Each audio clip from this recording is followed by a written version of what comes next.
வணக்கம். என் பேர் சிவகுமார். நான் திருநெல்வேலி மாவட்டம் மன்னிக்கொண்டந்தல் கிராமத்தை சேர்ந்தவர். நான் பார்த்தீங்கன்னா 2019 நோட்டிஃபிகேஷன் வந்துச்சு ஆர்ஆர்பி குரூப் டி. அந்த நோட்டிஃபிகேஷன் 2023 எனக்கு appointment Madurai division Poongudi station பக்கத்தில் எனக்கு. இங்கே ரயில்வே குரூப் டிங்கிறது நம்ம டிஎன்பிஎஸ்சியில் குரூப் 4ங்கிறது ஈக்குவல் கிரேட். நாங்கள் குரூப் டிங்கிறோம் லெட்டரில், அங்கே நம்பரில் 4. இது ஈக்குவல் தான், குவாலிஃபிகேஷனும் சேம் தான். இன்னொன்று என்னென்னா, நம்ம ரயில்வே குரூப் டியை பொறுத்தளவில் சேலரி பார்க்கும்போது டிஎன்பிஎஸ்சியில் குரூப் 2A அந்த சேலரி கிடைக்கும். ஏன்னா ரயில்வே பொறுத்தளவு நிறைய அலவன்ஸ் உண்டு, நைட் டியூட்டி அலவன்ஸ் அந்த அலவன்ஸ்னு. ஸோ அதும்போது கண்டிப்பாக உள்ளே வரணும். நம்ம தமிழ்நாட்டில் உள்ள சலுகைகளை எல்லாத்தையும் நம்மளை தவிர வேறு மாநிலத்தவர்கள் அனுபவிச்சிட்ருக்காங்க. ஸோ நம்மளுடைய ஏரியாவில் நம்மளே இருந்து ஒரு மத்திய அரசு ஊழியராக நம்மளும் வரணும். ஸோ கண்டிப்பாக உள்ளே வாங்க. அதுக்கப்புறம் பார்த்தீங்கன்னா கண்டிப்பாக நீங்கள் ப்ரிப்பேர் பண்ணும்போது பார்த்தீங்க அப்படின்னா நல்லா பண்ணுங்கள், நோட்ஸ் எடுங்க. ஏதாவது பார்த்தீங்கன்னா ஷார்ட்ஸ் சொல்கிறோம் உங்களுக்கு புதிய லாங்குவேஜில் இருக்குங்க பாருங்கள். இதெல்லாம் நான்லாம் எடுத்த நோட்ஸ் தான், புரியவே செய்யாது. இணையதவிர யாரும் படிக்கவே முடியாது. ஷார்ட்டாக உங்களுக்கு முடிஞ்ச லாங்குவேஜில் ஷார்ட்டாக படித்து வச்சுட்டு ட்ராவல் பண்ணும்போதோ ஏதோ பண்ணுவோம். நாமலாம் பார்த்தீங்கன்னா இப்போ நோட்ஸ் எடுத்து வச்சுக்கிடுவேன். ப்ரைவேட் கம்பெனியில் ஒர்க் பண்ணும்போது பார்த்தீங்க அப்படின்னா இந்த பேப்பரை மடித்து பாக்கெட்டில் வச்சுட்டு நான் வாட்டில் போயிடுவேன். அங்கே உட்காந்துட்டு நான் வாட்டில் பார்த்துட்ருப்பேன். நான் படிக்கிறேன்னா என்னன்னு தெரியாது இருக்கும். அதேமாதிரி பஸ்ஸில் போகும்போது பார்த்துட்ருப்பேன், ட்ரெயினில் போகும்போது படிச்சுட்ருப்பேன். ஓப்பனாக சொல்லணும்னா ஒரு ரெஸ்ட் ரூம் போனால் கூட உட்காந்துட்டு நான் அந்த படிச்சுட்டே இருக்கலாம். அந்த அளவுக்கு நீங்கள் நோட்ஸ் தான் ரொம்ப முக்கியம். என்ன எவ்வளோ படித்தாலும் ப்ராக்டிஸ் தான். ஆர்ஆர்பி எக்ஸாமுடைய ஸ்ட்ராட்டஜினாலே ப்ராக்டிஸ் தான். சிலபஸ் லிமிட்டட் சிலபஸ் தான். ஸோ ப்ராக்டிஸ் தான் முக்கியம். ஏன்னா மேக்ஸ், ரீசனிங் குரூப் டி பொறுத்தளவில் பார்த்தீங்கன்னா 100 கொஸ்டினில் மேக்ஸ் 25, ரீசனிங் 25, சயின்ஸு 30. இப்போ சேர்ந்து எத்தனை ஆச்சு? 80 கொஸ்டின் ஆச்சு. மற்ற 20 தான் உங்களுக்கு ஜிஎஸ். அந்த ஜிஎஸ்சில் தான் பார்த்தீங்கன்னா current affairs, history, politics, geography, economics, static, GK எல்லாம் வரும். ஸோ நம்மளுக்கு ஒரு ஜாப் ஃபேக்டர்ஸ்னு பார்த்தீங்கன்னா என்னென்னா, ஜாப் டிசைடிங் ஃபேக்டர் பார்த்தீங்கன்னா மேக்ஸு, ரீசனிங், சயின்ஸு. இந்த 3ல் 80க்கு நீங்கள் 70 கொஸ்டின் நல்லா அழகாக எடுத்துடலாம். அழகாக ஓரளவு ப்ராக்டிஸ். நீங்கள் ரொம்ப வெல் ஸ்டூடெண்ட்லாம் இருந்தால் அப்படிலாம் கிடையாது. நார்மலாக நீங்கள் ப்ராக்டிஸ் பண்ணாலே நீங்கள் 80க்கு 70 கொஸ்டின் போட்டாலே உங்களுக்கு ஜாப் கன்ஃபார்ம். ஏன்னா காம்படிட்டிவ் எக்ஸாமை பொறுத்தவரை 100க்கு 100 எடுக்கணுங்கிற அவசியம் கிடையாது. எவ்வளோ எடுக்கிறோம், போஸ்டிங்கை பொறுத்தவரை எவ்வளோ மார்க்கு, ஓரளவுலாம் மார்க் அவங்களே வந்துடலாம். ஸோ சிலபஸ் கரெக்டாக ஃபாலோ பண்ணுங்கள், கன்சிஸ்டன்சியாக படிங்க, நோட்ஸ் எடுங்க. அதே மாதிரி இந்த சிலபஸ் அந்த சிலபஸ் கிடையாது. ஏதாவது உங்களுக்கு சிலபஸ் படி டவுட் இருந்துச்சுன்னா கண்டிப்பாக கமெண்ட் பாக்ஸில் கமெண்ட் தெரிவிங்க. என்னோடய சேனல்லையும் கீழே லிங்க் கொடுத்துருப்பாங்க, பாருங்கள். 2016 காலேஜ் முடிச்சிட்டேன், பிஇ முடிச்சிட்டேன். 2014 முடிச்சுட்டு எனக்கு ஜாப் 2023. ஸோ ஏறத்தாழ ஒரு 6-7 வருஷம் லைஃப் நான் ஒரே ட்ராக்கில் போகலை. ஒரே ட்ராக்கில் போனால் அதுக்கு முன்னாடியே போயிருப்பேன் அப்படின்னு நினைக்கிறேன். ஏன்னா கொஞ்சம் படிக்கிறது, அப்புறம் ஜாப்பு, அப்புறம் காதல், கல்யாணம் அந்த லைன்லாம் போயிடுச்சு. இருந்தாலும் எனக்கு என்னோடய மனைவி பார்த்திங்கன்னா ஒரு சப்போர்ட்டாக இருந்தாங்க.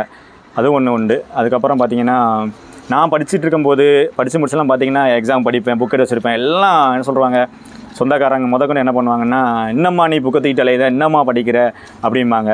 எல்லாம் பார்த்திங்கன்னா ஒருத்தர்லாம் ரொம்ப சொந்தக்காரரு, பேசவே முடியாது. சின்ன வயசில் நானும் அவர்கிட்ட பேச முடியாது, அவரும் என்கிட்ட பேச முடியாது. அப்பாயின்மெண்ட் வாங்கிட்டு ஊருக்கு தான் போயிருக்கேன். ஆப்போசிட்டில் வாராரு பைக்கில், டப்புன்னு நிப்பாட்டு, என்னடா நமக்கு மேலே நிப்பாட்டான்னு பார்த்தா, தம்பி நல்லா இருக்கியா, வீட்டில் நல்லா இருக்காங்களா அப்படிலாம் கேட்குறாரு. பாருங்கள், 27 வருஷம் என்கிட்ட அவர் பேசினே கிடையாது, நானும் பேசினே கிடையாது. ஒரே ஒரு லெட்டர், ஆர்ஆர்பியில் ஒரே ஒரு லெட்டர் தான். இதுக்கு தான் அந்த வேல்யூ. ஸோ கண்டிப்பாக படிங்க. நம்ம எவ்வளோ தான் தனியார் செக்டர் வேலையில் இருந்தாலும், நீங்கள் இதை விட சேலரி வந்தாலும் ஒரு மதிப்பு, நம்மளுக்குன்னு ஒரு முத்திரை வேணும். கண்டிப்பாக ஒரு பிராண்டட் அப்படின்னு சொல்லுவாங்க. ஸோ கண்டிப்பாக எல்லோரும் ப்ரிஃபர் பண்ணுங்கள். அந்தளவுக்கு நம்ம ஏற்றிடும். இப்போ என்ன சொல்லுவாங்க, எங்கள் அம்மா அப்பா பார்த்தீங்கன்னா சொல்லுவாங்க, என் பையன் ரயில்வேல வேலை பார்க்குறான் அப்படின்னா. நான் அந்த அப்போ பெரிய பேக்ரவுண்ட் ஃபேமிலி, எஜுகேட்டட் ஃபேமிலிலாம் கிடையாது. எங்கள் அப்பா எவ்வளோ பிடிச்சா தெரியுமா, எங்கள் அப்பா ரேகை தான். இப்போ நான் கையெழுத்து போட்டு சம்பளம் வாங்குற இல்லை. ஸோ ஒர்க் பண்ணுறதுக்கு காம்படிட்டிவ் எக்ஸாமுக்கு எங்களுக்கு வசதி இல்லை. நான் ரொம்ப ஃபினான்ஷியலாக ப்ராப்ளம் உள்ள ஃபேமிலி இல்லை, நான் வெல் செட்டில்டு ஃபேமிலி. எங்கள் வீட்டில் யாரும் கவர்மெண்ட் எம்ப்ளாயி இல்லை. ஸோ நான் கவர்மெண்ட் ஜாப்புக்கு எப்படி உள்ளே வர எனக்கு எந்த ஐடியா இல்லை, அப்படிலாம் கிடையாது. எனக்கெல்லாம் பேக்ரவுண்ட் சப்போர்ட் மட்டும் யாருமே கிடையாது. எனக்கு எங்களுடைய சொந்தக்காரங்க, நண்பர்கள், எங்களுடைய அண்ணன் செந்தில்னு ஒரு அண்ணன், எல்லாருமே எனக்கு ரொம்ப சப்போர்ட் பண்ணாங்க. கண்டிப்பாக ஃபிசிக்கலுக்கெல்லாம் பார்த்தீங்கன்னா என்னோட நண்பர் செல்வகுமார், மனோகரன் அவங்களாம் ஆர்மியில் இருக்காங்க. ஃபிசிக்கலுக்கெல்லாம் ட்ரைனிங்கு ப்ராக்டிஸ் இப்படி பண்ணணும் அப்படி பண்ணலாம் ஹெல்ப் பண்ணாங்க. ஸோ கண்டிப்பாக எல்லோரும் ப்ராக்டிஸ் பண்ணுங்கள். ஃபிசிக்கல்லாம் கண்டிப்பாக எதுவுமே டஃப்பே கிடையாது. எல்லாம் சொல்லுவாங்க உங்களுக்கு இப்போ போலீஸை விட டைம் கொஞ்சம் கம்மியாக இருக்குது, எப்படி ரன்னிங் மிலிட்ரி மாதிரி இருக்குவாங்க. அப்படிலாம் கிடையாது. ப்ராக்டிஸ் தான். டெய்லி நீங்கள் ப்ராக்டிஸ் பண்ணாலே அழகாக ரன்னிங் வந்துடலாம். ஸோ ஃபிசிக்கலை கூட கம்பேர் பண்ண முடியாது. அதே மாதிரி என்டிபிசி நிறையா வேக்கன்சி ரயில்வே பொறுத்தளவில் ஆர்ஆர்பியில் வந்து குரூப் டி, அடுத்த ஸ்டேஜ் பார்த்திங்கன்னா ஆர்ஆர்பி ஏஎல்பி, அடுத்து RRB JE, RRB NTPC undergraduate post, graduate post, paramedical post எல்லாத்துக்கும் நீங்கள் நான் ஆர்ட்ஸ் ஸ்டூடெண்ட்டாக இருக்கட்டும், டெக்னிக்கல் ஸ்டூடெண்ட்டாக இருக்கட்டும், ஐடிஐ ஸ்டூடெண்ட், ஐடி என்னை பொறுத்தவரை நம்ம தமிழில் இறங்கிற பொறுத்தவரை ஐடிஐ நிறையா படிச்சிக்கிங்க, ஆனால் அதை யூஸ் பண்ணாமல் நிறையா இருக்கீங்க. பார்த்தீங்கன்னா இப்போ ரயில்வேல ரீசெண்டாக கூட பார்த்தீங்கன்னா அப்ரெண்டிஸ் அப்படின்னு ஒரு இது இருக்குது. அப்ரெண்டிஸை பொறுத்த பார்த்தீங்கன்னா என்ன ஒரு பெனிஃபிட்னா, ரயில்வேல நீங்கள் 10th முடிச்சுட்டு 12th முடிச்சுட்டு ஹையர் எஜுகேஷன் நான் படிக்கலை அப்படிங்கிறவங்க அப்ரெண்டிஸ் பண்ணலாம் ப்ரெஷர் கேட்டகரியில். அப்புறம் பார்த்தீங்கன்னா ஐடிஐ முடித்தவங்க பார்க்கலாம். ஐடிஐக்கு அப்புறம் டிப்ளமோவோ டிகிரியோ படிச்சிருக்கக்கூடாது. அவங்க என்ன பண்ணலாம் அப்படின்னா ரயில்வேல அப்ரெண்டிஸ்னு இயர்லி 2 times பண்ணுவாங்க. ஐசிஎஃப்பில் இன்டர்கிரேட்டட் கோச் ஃபேக்ட்ரி சென்னையில் இருக்குது, அதுக்கு தனியாக அப்ரெண்டிஸ் விடுவாங்க. சதர்ன் ரயில்வேக்கு தனியாக நோட்டிஃபிகேஷன் விடுவாங்க. அது நீங்கள் அப்ளை பண்ணி போயிட்டீங்கன்னா 1 year 3 months வந்து உங்களுக்கு ட்ரைனிங் கொடுத்துட்டு அவங்களே சர்டிஃபிகேட் கொடுத்துருவாங்க, ரயில்வே சர்டிஃபிகேட். அந்த சிசிஏன்னு சொல்லுவோம், கோர்ஸ் கம்ப்ளீட் ஆக்ட் அப்ரெண்டிஸ் சொல்லுவோம். அதை முடிச்சிட்டிங்கன்னா கண்டிப்பாக உங்களுக்கு ரயில்வே குரூப் டி போஸ்ட்டில் 20% இடஒதுக்கீடு உண்டு. ஃபார் எக்ஸாம்பிள் நான் வரும்போது கட் ஆஃப் எவ்வளோ வந்துச்சுன்னா ஓபிசிக்கு 100க்கு ஒரு 65 சம்திங்காக எவ்வளோன்னு தெரில, கரெக்டாக தெரில. நான் அதை பார்த்துட்டு கமெண்ட் பாக்ஸில் நான் போடுறேன். அதுக்கப்புறம் பார்த்தீங்கன்னா அதே சிசிஏ முடித்த என்னோட ஒர்க் பண்ணியிருக்காரு. அவருடைய மார்க் பார்த்தீங்கன்னா 24 மார்க். 60 மார்க் இருக்கும். 64 மார்க் நீங்கள் நார்மலாக ஒரு எக்ஸாமுக்கு ஒரு மாதத்துக்கு மேலே சும்மா என்ன சிலபஸ் இருக்குது தெரியப்படாத வந்துடும்.